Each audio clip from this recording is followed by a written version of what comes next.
chicharo to pa masalang. Tikman ko, masarap yung chicharon niya. At saka yung Crunchy. singkamas, kailangan crunchy daw yung Chicharon.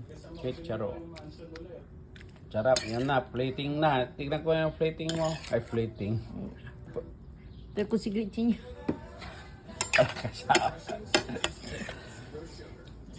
Ready for pickup. Free. Ayan, papamigay niya pala sa kwan. Sa anak Sa ko, daughter siyempre. Ayan. Ready for pickup. Ito Kira ka ng chicharo para kwan. Hindi taga mulata na. matikman natin. Ate karnis alam ko ito. Ayaw ko yung karne niya. Tansili. Baka mamaya. So, ito ang niloto ngayon ni Mrs. Ayago mo lang yan, wala yan ah. Huwag mo lang yan ah. Dami. Tayong dalawa.